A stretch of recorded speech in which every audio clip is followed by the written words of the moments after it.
Hello friends, welcome to BJ education channel. आज हम लोग पढ़ने वाले हैं क्लास 10 केमिस्ट्री चैप्टर नंबर 3 से, ठीक है, जो कि आयन है। ठीक है, आयन के बारे में आज पढ़ने वाले हैं। आयन से जितने भी रिलेटेड क्वेश्चन होंगे वो इसी वीडियो में पढ़ेंगे। चलिए बिना देर करते हुए बढ़ते हैं वीडियो की तरफ। देखिए, अगर आयन का बात करें तो सब लोग को पता होता है आयन यानी उसमें प्लस और माइनस चार्ज का बात होता है। ठीक है, लेकिन प्लस और माइनस चार्ज का जो हम लोग बात करने का बात कर रहे हैं वो जो है आयन का प्रकार में आता है। ठीक है, प्लस वाले को धनायन बोलते हैं, माइनस वाले को ऋणायन। तो ये जो होते हैं आयन के प्रकार होते हैं। तो पहले जान लेते हैं आयन क्या है। ठीक है, तो आयन में बोलते हैं कि वह पदार्थ जिसमें आवेश उपस्थित रहता है। ठीक है, अच्छा ऐसे भी बोल सकते हैं कि आवेश युक्त कण को। ठीक है, यानी जिसमें भी आवेश उपस्थित होगा, चाहे वो धन हो या ऋण हो, वो आयन कहलाता है। ठीक है, तो बोल सकते हैं कि आवेश युक्त कण को आयन कहते हैं। आवेश युक्त, ठीक है, आवेश युक्त कण को आयन कहते हैं। यानी जिसमें भी आवेश उपस्थित होगा, कुछ भी हो, वो क्या कहलाएगा? आयन कहलाएगा। चाहे प्लस हो यानी धनायन हो या ऋणायन हो, वो आयन कहलाएगा। ठीक है, तो बोल सकते हैं कि आवेश युक्त कण को आयन कहते हैं। ठीक है, या ऐसे भी बोल सकते हैं कि वह पदार्थ जिसमें आवेश उपस्थित रहता है उसे आयन कहते हैं। ठीक है, अब इसका बात करें प्रकार का, तो ये दो प्रकार के होते हैं। ठीक है, ये जो होते हैं आयन, ये दो प्रकार के होते हैं। एक होता है धन आयन, ठीक है, कहीं पे धन आवेश भी दिया रहता है। ठीक है, धन आयन, और एक होता है ऋण आयन। ठीक है, धन आयन और ऋण आयन। ठीक है, कहीं पे देता है धनात्मक आवेश और कहीं पे देता है ऋणात्मक आवेश, ऐसे करके। ये फिजिक्स में देता है आवेश के बारे में, लेकिन यहाँ पे आयन के बारे में पढ़ रहे हैं। ठीक है, अब देखिए धनायन और ऋणायन क्या होता है। अगर यहाँ पे हम धनायन का बात करें तो बोल सकते हैं कि वह पदार्थ जिसमें धन आवेश उपस्थित रहता है, या वह पदार्थ जिसमें ऋण आवेश उपस्थित रहता है, उसे ऋण आवेश कहते हैं। ठीक है, इसको हम आवेश युक्त करके बात कर रहे हैं, तो यहाँ पे हम ये बोल सकते हैं कि धन आवेश युक्त, धन आवेश युक्त कण को धनायन कहते हैं। ठीक है, धन आवेश युक्त कण को धनायन कहते हैं। या ऐसे भी बोल सकते हैं कि वह पदार्थ जिसमें धन आवेश उपस्थित रहता है उसे धनायन कहते हैं। ठीक है, और ऋणायन का बात करें तो इसमें बोल सकते हैं कि ऋण आवेश युक्त कण को, ऋण आवेश युक्त कण को ऋणायन कहते हैं। ठीक है, धन आवेश युक्त कण को धनायन कहते हैं और ऋण आवेश युक्त कण को ऋणायन कहते हैं। ठीक है, हम इसको ऐसे भी बोल सकते हैं, वह पदार्थ जिसमें धन आवेश उपस्थित रहता है उसे धनायन कहते हैं। ठीक है, और वह पदार्थ जिसमें ऋण आवेश उपस्थित रहता है उसे ऋणायन कहते हैं। और एक बात याद रखिएगा आप लोग, धन आयन जो है उसको हम लोग प्लस से सूचित करते हैं। ठीक है, और ऋण आयन जो है इसको हम लोग माइनस से सूचित करते हैं। ठीक है, धन आवेश को प्लस से सूचित करते हैं और ऋण आवेश को माइनस से सूचित करते हैं। ठीक है, धन आवेश बोल रहे हैं, धन आयन को प्लस से सूचित करते हैं और ऋण आयन को माइनस से सूचित करते हैं। ठीक है, आवेश को भी सेम वही है, आवेश को भी प्लस से सूचित करते हैं और ऋण आवेश को माइनस से सूचित करते हैं। ठीक है, और बात करें यहाँ पे तो एक चीज आप लोग याद रखिएगा, या अगर तत्व का बात करें तो जिसपे प्लस चार्ज आ जाता है यानी जिसपे धन आवेश आ जाता है वो धातु होता है। ठीक है, यानी बोल सकते हैं कि जितने भी धनात्मक होते हैं, ठीक है, जितने भी जो भी धनात्मक तत्व होते हैं वो होते हैं धातु। ठीक है, जो भी धनात्मक तत्व होते हैं वो होते हैं धातु, और जितने भी ऋणात्मक तत्व होते हैं वो होते हैं अधातु। याद रहेगा ना, जितने भी धनात्मक तत्व होते हैं वो होते हैं धातु, और जितने भी ऋणात्मक तत्व होते हैं वो होते हैं अधातु। ठीक है, जिसपे माइनस चार्ज होगा, कोई भी तत्व अगर उस पर माइनस चार्ज है तो वो अधातु है, और कोई भी तत्व है अगर उस पर प्लस चार्ज है तो वो है धातु। ठीक है, अगर जानना चाहते हैं उदाहरण में कि कौन कौन, तो मानकर चल सकते हैं सोडियम, इस पर प्लस चार्ज होता है, मैग्नीशियम, इस पर 2 गो प्लस चार्ज होता है, एल्युमिनियम, इस पर 3 गो प्लस चार्ज होता है। यानी ये सब पे प्लस चार्ज आ रहा है ना, ये प्लस चार्ज आ रहा है, जिस पे भी प्लस चार्ज आएगा वो हमारा क्या होगा? धातु होगा। ठीक है, यानी जो भी धनात्मक तत्व होंगे वो हमारा धातु होगा, और जिस पे भी माइनस चार्ज होगा वो अधातु होगा। और इसमें बात करें तो हम लोग ले सकते हैं Cl माइनस, Br माइनस, उसके बाद F माइनस, ये सब देखिए इस सब पे माइनस है ना, यानी ये जो है ऋणात्मक तत्व है, तो ये सब जो होंगे वो क्या होंगे? अधातु होंगे। ठीक है, याद रहेगा ना, जितने भी धनात्मक तत्व होते हैं वो क्या होते हैं? तो धातु, और जितने भी जितने भी ऋणात्मक तत्व होते हैं वो क्या होते हैं, तो अधातु। ठीक है, आई होप कि आपको ये समझ में आ गया होगा।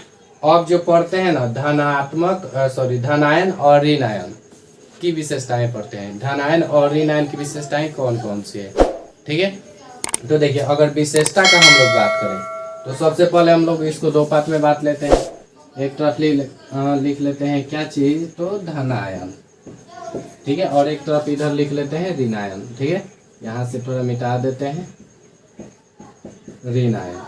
ठीक है, अब देखिए अंतर की तरफ जान लेंगे दोनों का। ठीक है, यहाँ पे हम जो पढ़ रहे हैं ये क्या पढ़ रहे हैं, तो धनायन और ऋण आयन की विशेषता पढ़ रहे हैं। ठीक है, विशेषता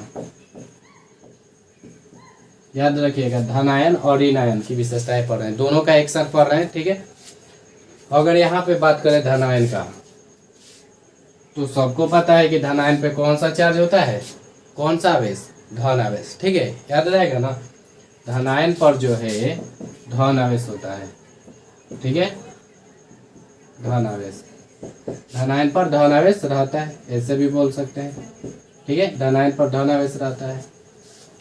और ऋण आयन पर बात करें तो इस पर जो है ऋण आवेश रहता है। ठीक है, ऋण आवेश,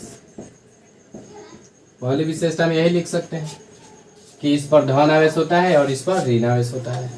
ठीक है, और बात करें तो दूसरा बोल सकते हैं, देखिए दूसरा क्या बोल सकते हैं, अगर यहाँ इस पे बात करें तो ये क्या होता है, कोई भी तत्व हो, प्लस चार्ज तभी उसके ऊपर आएगा जब वो त्याग करता है। ठीक है, लेकिन देखिए यहाँ पे अगर सोडियम को ही लेकर चलते हैं, अगर सोडियम का बात करें तो यहाँ पे सोडियम का परमाणु संख्या 11 होता है। ठीक है, ये नॉर्मली तत्व है, इसका परमाणु संख्या 11 हो गया, लेकिन इसका जब हम इलेक्ट्रॉनिक विन्यास निकालते हैं 2, 8 और 1, इसके 72 कक्षा में 1 इलेक्ट्रॉन है। इसका अष्टक पूरा करने के लिए 4 से कम है तो त्याग करते हैं। ठीक है, इतना याद रखिएगा। एक और बात, अगर हम लोग इसका माने कौन कैसे त्याग करेगा, जैसे हम बता दिए यहाँ पे, जिस पे प्लस चार्ज तो प्लस चार्ज कैसे आता है, इस पे माइनस चार्ज तो माइनस चार्ज कैसे आता है, ये बताएं। तो देखिए, जिस पे भी 4 से कम, ठीक है, 4 से कम कोई भी तत्व हो, अगर उसके 72 कक्षा में 4 से कम इलेक्ट्रॉन है तो उस पे जो होगा माइनस चार्ज आएगा। ठीक है, माइनस चार्ज याद रखिएगा, क्योंकि वो जो है त्याग करता है, और त्याग करेगा, सॉरी माइनस चार्ज बता रहे, प्लस चार्ज आएगा। ठीक है, त्याग करता है तो उस पर प्लस चार्ज आ जाता है। ठीक है, और जिसके भी 72 कक्षा में यहाँ 1 है ना, अगर ये 4 से अधिक होता या 5, 6, 7 ऐसे होता, तो यानी 4 से अधिक, यानी ऐसे होता ना, तो वो जो होगा ग्रहण करेगा। ठीक है, और ग्रहण करके वो अपने ऊपर माइनस चार्ज ले लेता है, यानी कर्ज ले लेता है। ठीक है, दूसरे से लेगा, यानी कर्ज उसके ऊपर चढ़ गया, ऐसे होता है। तो याद रखिएगा, 4 से कम ये हुआ तो प्लस चार्ज आएगा।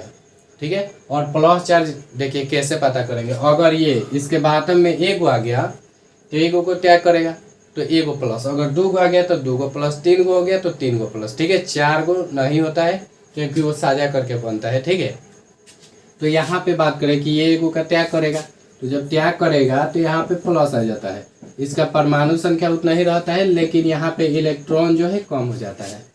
ठीक है, ये जो है अब 10 गो हो जाता है। तो अगर मैं यहाँ पे बताऊँ आप लोग को, ये समझाने का कारण था एक, देखिए यहाँ पे क्या हो रहा है, यहाँ देख रहे हैं ऊपर में परमाणु में देख रहे हैं, तो देखिएगा उसमें इलेक्ट्रॉन और प्रोटॉन की संख्या जो है जब तक त्याग नहीं किया रहता है तब तक बराबर रहता है। ठीक है, आप लोगों को पता होगा जितना परमाणु संख्या होता है कोई भी तत्व, अगर उसका परमाणु संख्या जितना हो गया, मानकर चलते हैं कि अगर परमाणु संख्या 10 हो गया तो उसमें इलेक्ट्रॉन की संख्या भी 10 होगी, प्रोटॉन की संख्या भी 10 और न्यूट्रॉन की संख्या भी 10। ठीक है, इलेक्ट्रॉन की संख्या भी 10, प्रोटॉन की संख्या भी 10 और न्यूट्रॉन की संख्या भी 10। तो यहाँ से क्या हो रहा है, 1 इलेक्ट्रॉन को त्याग कर रहा है ना, तो अब क्या हो जा रहा है, इलेक्ट्रॉन की संख्या कम हो जा रहा है, प्रोटॉन की संख्या क्या हो जा रहा है, माने जितना है उतना ही रह रहा है, लेकिन 1 इलेक्ट्रॉन कम हो जा रहा है। तो यानी इसमें क्या होगा, अगर धनायन का बात करें तो बोल सकते हैं इसमें इलेक्ट्रॉन की संख्या और प्रोटॉन की संख्या बराबर नहीं होती है। ठीक है, इसमें इलेक्ट्रॉनों की संख्या और प्रोटॉनों की संख्या बराबर नहीं होती है। ठीक है, क्योंकि 1 इलेक्ट्रॉन कम हो जा रहा है, इलेक्ट्रॉन 10 गो हो जा रहा है और प्रोटॉन तो 11 गो ही है, प्रोटॉन और न्यूट्रॉन। और यहाँ पे ऋण आवेश में बात करें कि इसमें जो होगा इलेक्ट्रॉन और प्रोटॉन की संख्या बराबर होगी कि नहीं, तो देखिए यहाँ क्लोरीन का बात करें तो इसका 17 होता है। इसके बाद हम कक्षा में पहले हो जाएगा 2, 8, उसके बाद बातम कक्षा में 7 इलेक्ट्रॉन, 4 से अधिक है, यानी ये अपना अष्टक पूरा करने के लिए एगो इलेक्ट्रॉन ग्रहण करेगा। 7 गो 8 गो ना पुराना है, 8 गो पुराना है तो एगो और लेगा तब 8 गो हो जाएगा, यानी इस पे जो होगा एगो माइनस। ठीक है, तो अब देखिए जब एगो माइनस ले लिया तो अब ये परमाणु संख्या तो उतना ही रहेगा, लेकिन अब यहाँ पे इलेक्ट्रॉन कितना हो जाएगा, ये 7 गो है। ठीक है, 7 गो, एगो और ग्रहण किया है ना, तो अब न ये 8 गो हो गया, यानी अब इसमें इलेक्ट्रॉन एगो बढ़ गया है। ठीक है, यहाँ पर बात करें तो एगो इलेक्ट्रॉन बढ़ गया है, लेकिन यहाँ जो था प्रोटॉन और न्यूट्रॉन, ठीक है, और इलेक्ट्रॉन यहाँ पे ऊपर वाला में सेम था, सबका 17 ही था, क्योंकि इस पे कोई प्लस और माइनस चार्ज नहीं आया था, लेकिन इस पे माइनस चार्ज आ गया है, एगो आया है, यानी एगो इलेक्ट्रॉन बढ़ गया है। तो इसमें भी बोल सकते हैं ना कि इसमें इलेक्ट्रॉनों की संख्या और प्रोटॉनों की संख्या बराबर नहीं होती है, क्योंकि इसमें जो होगा इलेक्ट्रॉन की संख्या प्रोटॉन की संख्या से अधिक होगा। ठीक है, एगो अधिक है और यहाँ जो इलेक्ट्रॉन की संख्या प्रोटॉन की संख्या से एगो कम है, तो इस प्रकार से ये हो जाएगा। इसमें भी इलेक्ट्रॉन की और प्रोटॉन की संख्या बराबर नहीं होती है, और इसमें भी इलेक्ट्रॉन और प्रोटॉन की संख्या बराबर नहीं होती है। ठीक है, तीसरा बात करें, देखिए तीसरा विशेषता क्या होगा, धनायन का बात करें तो देखिए यहाँ पे हम कुछ लिख रहे हैं, यहाँ पे देखिए परमाणु संख्या इसमें भी 11 है और इसमें भी 11 है।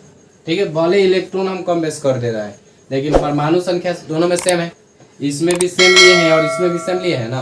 तो देखिए कोई भी तत्व हो, ठीक है, कोई भी तत्व अगर वो धनात्मक में चेंज हो जाए चाहे ऋणात्मक में चेंज हो जाए, तो ये नहीं है कि उसकी परमाणु संख्या जो है परिवर्तित हो जाएगी, ये नहीं है। जैसे देख रहे हैं कि इसमें 11 है, ठीक है, परमाणु संख्या 11 है, तो यहाँ इलेक्ट्रॉन भी 11 है, 2, 8, 10 और 1, 11। लेकिन यहाँ देख रहे हैं तो यहाँ क्या हो गया, 10 गो हो गया ना, हो गया। तो इसका मतलब देखिए क्या हो गया, अगर यहाँ पे बात करें तो यहाँ पे इलेक्ट्रॉन के हिसाब से चले तो 10 पे जो है नियोन आता है। ठीक है, 10 पे जो है नियोन आता है। ठीक है, नियोन यानी इसके समान हो गया ना, लेकिन समान हो जाने के बावजूद भी इसका परमाणु संख्या नहीं बदलता है। ठीक है, और यहाँ पर बात करें 18 हो गया इसका इलेक्ट्रॉन, तो 18 पे आर्गन आता है। ठीक है, तो ये भी जो है इसके समान हो गया ना। तो अगर इसको चाहेंगे तो बोल सकते हैं कि अपने इलेक्ट्रॉन को जो त्याग करता है, ठीक है, त्याग करने के फलस्वरूप क्या होता है, उसके निकट जो भी होता है उसके सदृश हो जाता है। ठीक है, उत्कृष्ट गैसों के। तो बोल सकते हैं यहाँ पर कि कोई भी धनायन का बात कर रहे हैं तो इसमें बोल सकते हैं कि कोई भी धनायन जो होगा, ठीक है, जैसे धनायन नॉर्मली तो बनता नहीं है, ग्रहण करके त्याग करने के बाद ही ना बनता है धनायन। तो बोल सकते हैं कि धनायन में परिवर्तित हो जाने पर भी पहले तो उसकी परमाणु संख्या अपरिवर्तित होगी, त्याग करके धनायन में परिवर्तित हुआ है, लेकिन परमाणु संख्या उतना ही है, यानी वो नहीं बदलता है। ठीक है, उसके बाद ये बोल सकते हैं कि किसी धनायन में परिवर्तित हो जाने पर भी उसका परमाणु संख्या अपरिवर्तित होता है। उसके बाद हम ये बोल सकते हैं कि धनायन जो होता है वो एगो इलेक्ट्रॉन को त्याग करके, ठीक है, उसके निकट जो होता है उसके उत्कृष्ट गैस के सदृश हो जाता है। ठीक है, तो बोल सकते हैं, चलिए पहले ये वाला लिख देते हैं। ठीक है, कि किसी धनायन में परिवर्तित हो जाने पर भी उसकी परमाणु संख्या अपरिवर्तित रहती है। ठीक है, धनायन में परिवर्तित हो गया लेकिन परमाणु संख्या जो है दोनों का सेम है ना, परमाणु वाला का भी और ये आयन वाला का भी।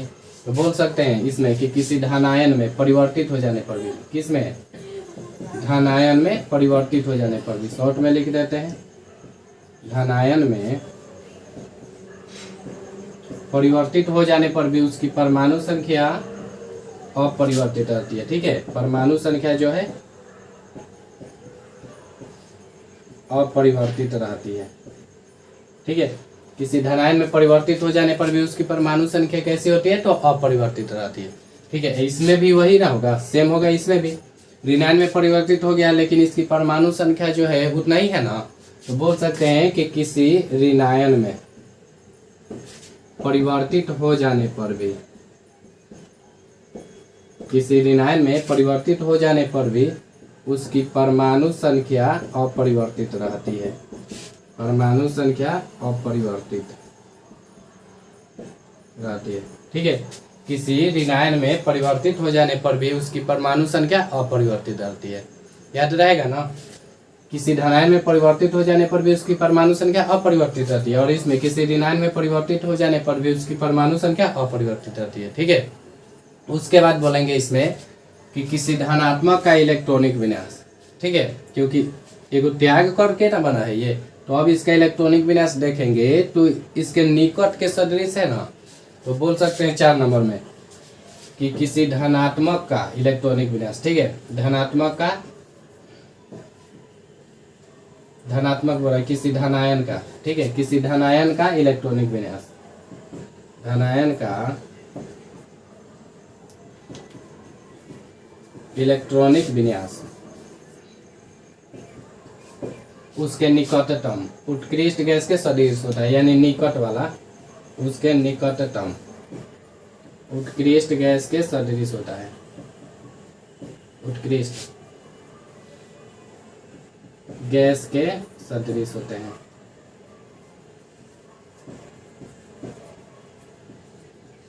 सदृश होते हैं। ठीक है, किसी धनायन का इलेक्ट्रॉनिक विन्यास उसके निकटतम उत्कृष्ट गैस के सदृश होते हैं। ठीक है, यानी यहां से समझ लीजिए, त्याग कर दिया है एगो इलेक्ट्रॉन, तब धनायन में परिवर्तित हो गया है, तो इसका इलेक्ट्रॉन का देखें तो 10 हो गया है, और 10 तो नियोन का होता है ना। नियोन जो है एक अक्रिय गैस है। ठीक है, उसको उत्कृष्ट भी बोलते हैं, निष्क्रिय भी बोलते हैं। ठीक है, यानी इसका अष्टक जो है पूरा हो गया है। ठीक है, तो जब त्याग करेगा या ग्रहण करेगा तो जो भी उसके आसपास जो भी होंगे ना तत्व, निष्क्रिय या उत्कृष्ट गैस, उसके समान हो जाएंगे। ठीक है, उसके हूबहू जो इलेक्ट्रॉन है उसके जैसा व्यवहार करेंगे। जैसे नियोन का 10 है तो इसका भी 10। ठीक है, तो सेम वैसे ही बिहेव करेंगे। तो इसमें बोल सकते हैं कि धनायन का इलेक्ट्रॉनिक विन्यास उसके निकटतम उत्कृष्ट गैस के सदृश होते हैं। वैसे ही इसमें बात करें तो सेम इसमें भी होगा, जहाँ धनायन बोले हैं वहाँ पे ऋणायन बोल देंगे। ठीक है, बोल देंगे कि किसी ऋणायन का इलेक्ट्रॉनिक विन्यास उसके निकटतम उत्कृष्ट गैस के सदृश होते हैं। ठीक है, दोनों में सेम है ये, तो हो जाएगा ना कि किसी ऋणायन का इलेक्ट्रॉनिक विन्यास उसके निकटतम उत्कृष्ट गैस के सदृश होते हैं। ठीक है, और बात करें यहाँ पे तो बोल सकते हैं, देखिए यहाँ शुरू में ही आपको बोल दिए हैं, यहाँ पे धनायन जो है, जो भी प्लस या धनात्मक वाला जो भी होता है वो धातु होता है। ठीक है, तो बोल सकते हैं कि धातु के परमाणु जो है धनायन बनाते हैं। ठीक है, जितने भी धातु होते हैं वो क्या होते हैं, धनायन होते हैं। ठीक है, यानी धातु के परमाणु जो है, धातु के परमाणु, ठीक है, क्या बनाते हैं, धनायन। ठीक है, धातु के परमाणु धनायन बनाते हैं। याद रहेगा ना, धातु के परमाणु धनायन बनाते हैं, और अधातु के परमाणु जो हैं वो ऋणायन बनाते हैं। ठीक है, अधातु के परमाणु ऋणायन बनाते हैं। धातु के परमाणु धनायन और अधातु के परमाणु ऋणायन बनाते हैं। ये हो गया 5 गो, और भी इसमें हो सकता है। ठीक है, क्योंकि यहाँ पे देखिएगा धनायन जो होते हैं उसके मूल परमाणु के आकार से, ठीक है, जो परमाणु संख्या में बड़ा होता है उसका आकार, उससे ये छोटा होता है, और ऋणायन का बड़ा होता है। ऐसे बहुत सारा हो सकता है, नॉर्मली 5 को पढ़ते हैं। ठीक है, यहाँ से हो जाएगा धनायन पर धनावेश रहता है, इसमें इलेक्ट्रॉनों और प्रोटॉनों की संख्या बराबर नहीं होती है। उसके बाद किसी धनायन में परिवर्तित हो जाने पर भी उसकी परमाणु संख्या अपरिवर्तित रहती है। 4 नंबर का बात करें तो बोल सकते हैं धनायन के इलेक्ट्रॉनिक विन्यास उसके निकटतम उत्कृष्ट गैस के सदृश होता है। उसके बाद बात करें 5 नंबर तो बोल सकते हैं कि धातु के परमाणु धनायन बनाते हैं। और इसमें ऋणायन में बात करें तो बोल सकते हैं कि ऋणायन पर ऋण आवेश होता है, इसमें इलेक्ट्रॉनों और प्रोटॉनों की संख्या बराबर नहीं होती है। उसके बाद बात करें इसमें तो इसमें बोल सकते हैं कि किसी ऋणायन में परिवर्तित हो जाने पर भी उसकी परमाणु संख्या अपरिवर्तित रहती है। उसके बाद बोल सकते हैं कि ऋणायन का इलेक्ट्रॉनिक विन्यास उसके निकटतम उत्कृष्ट गैस के सदृश होता है। उसके बाद बोल सकते हैं ऋणायन बनाते हैं। ठीक है, ये आयन से रिलेटेड कुछ पद थे। ठीक है, इसको आराम से समझ लीजिएगा, अगर न समझ में आए तो एक बार और रिपीट कर लीजिएगा, थोड़ा सा बैक में जाके इसको दोबारा वीडियो को देख लीजिएगा। ठीक है, आपको बहुत ही अच्छी तरह से समझ में आ जाएगा। ठीक है, आई होप कि आपको ये वीडियो पसंद आया होगा। अगर पसंद आया है तो वीडियो को लाइक कीजिए, चैनल को सब्सक्राइब कीजिए और अपने दोस्तों के पास शेयर कीजिए इसको। ठीक है, और कमेंट बॉक्स में ये जरूर बताइए कि ये जो वीडियो है कैसे लगा। ठीक है, आपको इसमें कुछ समझ में आया या नहीं। आज के लिए इतना ही, फिर मिलते हैं नेक्स्ट वीडियो में।